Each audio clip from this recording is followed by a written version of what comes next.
A few weeks ago, I made a video talking about why making a new Batman game would be hard, right? And I gave a few reasons as to why. You guys should go check out that video if you haven't seen it already. But today, I wanted to go over why it would be easy to make a new Batman game. Now, this is kind of like a remake of a video I made a while ago, but I wanted to go back over this topic again because I believe that there's rumors of a new Batman game, and having such information out there, I wanted to talk about why making a new Batman game could be extremely easy. And I'm not even talking about Batman Arkham. It could be Batman Arkham, it could be a new universe, it could be based off some of the movies, comics, whatever. So today, we're going to be going over why making a new Batman game could be easy. And if you guys enjoy, make sure to leave a thumbs up, make sure to subscribe, and I want to thank you guys once again for 1,000 subs. We are going to get that live stream going as soon as possible. As soon as I get a date where I'm able to do so, I will let you guys know, and we will make it happen. So without wasting any more of your time, let's get right into this, because I think that Batman is like one of the most marketable superheroes out there for a few different reasons. The first reason being, I know that when you talk about a superhero, it's not necessarily about realism, right? You don't necessarily care about realism when you're talking about something that's meant to be fiction to begin with, right? You don't mind a little bit of unrealistic, characteristics.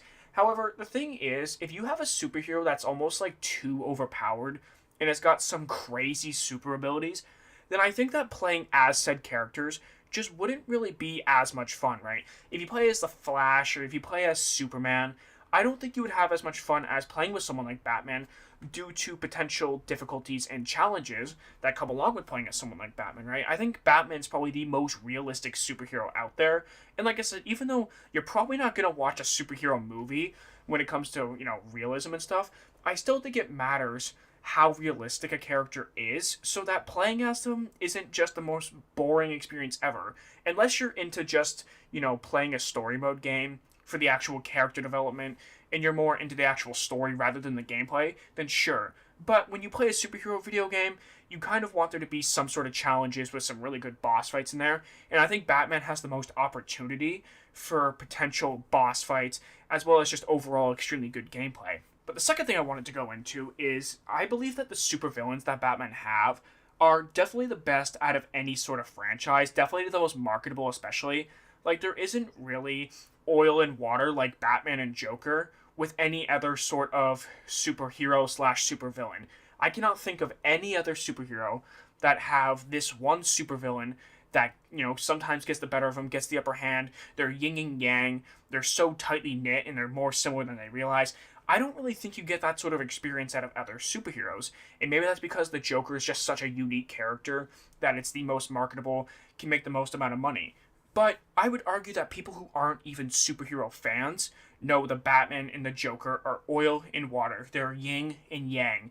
They are things that don't generally go very well together, right? They're opposites who kind of attract to each other in a way, though. And I think that that's extremely marketable for a game. For instance, the entire Batman Arkham franchise was built off of Batman and Joker's relationship for every single game. Despite what the marketing may have told you before the games came out, it was still about the Batman and the Joker's overall experiences, while the other characters were kind of just there for show. Whereas you play other superhero games, you just don't really tend to get that same type of overall experience, in my opinion. Now, in this video, I don't really want to touch too much on gameplay, because even though I had said, about the gameplay earlier, I'm not going to go too deep into that, because I believe that video games have come far enough to the point where you can make really, really good gameplay with, not, I don't want to say without too much effort, but I think that it's been out there, it's been done over and over again. I'm not too worried about the gameplay. If a AAA company wants to make a very good superhero game, the gameplay most likely will be good regardless. It's more about the challenging stuff that goes into a game like that. And honestly, I think getting a game like that to fly off the shelves would not be a very difficult task at all, considering the fact that fans are looking for a new superhero game of some sort of variety. Because yes, while we did just get Batman Arkham Shadow, I'm willing to bet that probably 95% of the gaming population does not have a MetaQuest 3. In fact, even someone like me, for instance, actually bought a MetaQuest 3 just for the purpose of playing that game. And yes, that game was very, very good, by the way. Do not get that mistaken. However, on console, there hasn't been an Arkham game that's come out since 2015. And since that time, there's been Gotham Knights that's come out, Suicide Squad, there's been a few Spider-Man games that have come out. But in terms of the actual Batman genre where you play as the Bat, We haven't gotten a new game since 2015 that you can play on console. That is a long period of time, so I don't think it would be hard to get one of those games to sell, especially with the name Batman on it. You know, a lot of people who aren't the biggest fans of Batman, don't really know about the Batman lore, would definitely still be willing to buy a game like this if they've played the Batman Arkham series. It doesn't even necessarily matter if it's in a new continuity or not. Now, I have said before, and I will say it again, I personally would want it to be in a new continuity. But that just comes down to my own personal preferences. I believe that if you look at what we had in Batman Arkham Knight, something that, in my opinion, was just not great storytelling, not very good writing, because we had new writing staff, I would personally like to see the original writing staff come back or get someone else to do it with a new genre. Because I think if you have someone come back in here and write this, kind of mid story with the same writing team that wrote Batman Arkham Knight, then I think that we're going to end up getting another crappy game, and I think it's going to kind of tarnish the overall reputation for what the Batman Arkham universe stands for. And I don't want to see that name tarnished because the Batman Arkham games are amazing games. And I don't want to see that legacy get ruined all because we get mediocre writing for a game that ultimately didn't turn out to have as good a success as the previous games, at least in terms of the story. Now, I don't want to crap on Arkham Knight too much. There are things about it I like. I like some of the side missions. The story isn't horrible. I think it's okay. The gameplay's amazing, of course, but our issue has never been with the gameplay necessarily. It's more about the actual storytelling. We want a good story. We want a Batman the Telltale series type story. Batman Arkham Asylum, City, or Origins. Origins is the best one by far. Not by far, I should say, but it is definitely the best story in the series. And if you go down that sort of path and that sort of direction, then absolutely, let's make another Batman Arkham game. Batman Arkham Shadow had a really good story.